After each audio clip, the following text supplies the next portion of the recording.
Hello everyone, this is Moshe, the Electric Israeli and FSD. If you're new, please subscribe and help me change the world. One electric car at a time. Thank you to all of my supporters. And if you're in the market to buy a Tesla car, please use my referral code and get some discounts. And today I wanted to do a comparison between the Rivian R1S and the Tesla Model X. Now, why am I doing it? The other day I posted a video, I'll put you a link. I reviewed and drove for a little bit the R1S. It's a friend of mine who just got it. And believe me, I sat or drove or test drove almost every electric car you can imagine, both in the United States and abroad. And I'm a person who gets excited about electric cars. And, remember when I sat in the Tesla for the first time ever, I was blown away. But by far, the most incredible electric car, and this is an SUV that I drove, is the R1S. It is spectacular. I'll put you a link again and you can see that review. It's awesome. Now I want to compare between them two because this is the only thing I can compare at this point. So it's an SUV versus an SUV, 7-seater versus 7-seater. So let's see the options and all that, and then see what is flexible and what I recommend, and I will do a recommendation. So the R1S, and I reviewed the top trim, okay? The absolute top trim. So the $92,000 trim. It's a quad, the one that I reviewed, it's a quad motor, 0 to 60, 3 seconds, 835 horsepower. So it is absolutely a powerful beast, large battery, like I said, 321 estimated range, and it comes with 8 different colors. So that's great, awesome options. And for that one, it has 3 options for tires, okay? 21 inches, 22 inches, and different kinds of tires. And the one that I reviewed was 22 inches tire. And the interior has 5 different trims. So there's a lot of more options than this one. So that is basically the R1T. It comes only in a 7-seat option. There's no 5-seater or 6-seater. It's a 7-seat option. It is a Rivian. It's like when you see a Tesla, you're seeing a Tesla. But when you see a Rivian, you see a Rivian, especially the front headlights.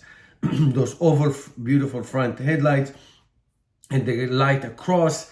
You see, this is a Rivian car. However, I have to say that, it has...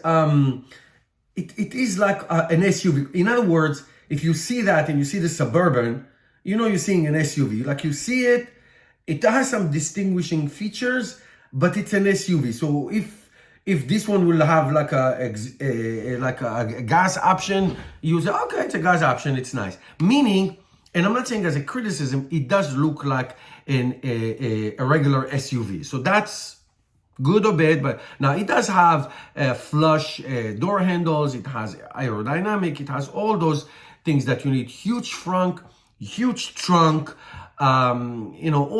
great touch screen in the front, both in the center console and both in front of the driver. It has all these things. Now, I want to do the Model X because I drove it several times, and what I thought to compare is the dual motor, not the tri-motor, because the tri-motor is a plaid and that is a different beast. But I will mention it in a minute, okay? I will mention it in a minute. So the Model X, first of all, first advantage, has 330 miles. Okay, so more or less it's the same thing. First advantage it has 5, 6, or 7-seat option. And of course, it has the wing doors, which makes it so unique. It does come with 5 different colors. There's no additional cost for it. It has 20 or 22 inch turbine wheels that you can choose. It does have a tow package. It does have only 3 interior seats. And if you spec the 7-seater for the base, I don't want to call it the base model, for the dual motor, which has 330 miles range, with the 20-inch tires, you will end up around 84,000 dollars. So that is, I would say, what, $8,000 less. Okay.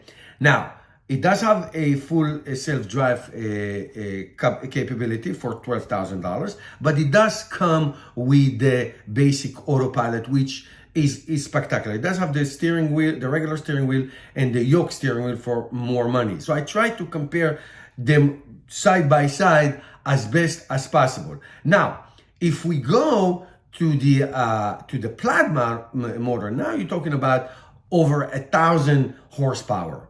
Over 1,000 horsepower. So that is a different animal. And if you choose the 7-seat for the plaid, and the plaid comes with 2.5 seconds 0 to 60 as opposed to 3.8 0 to 60 for the dual motor. So the plaid motor has a tri-motor, a 333 miles range on the 20-inch wheel. You can get the enhanced autopilot, but the power and the options that it has are by far more superior to any electric car, not just to the Rivian, not just to the Rivian. So it does have, like we said, the two options.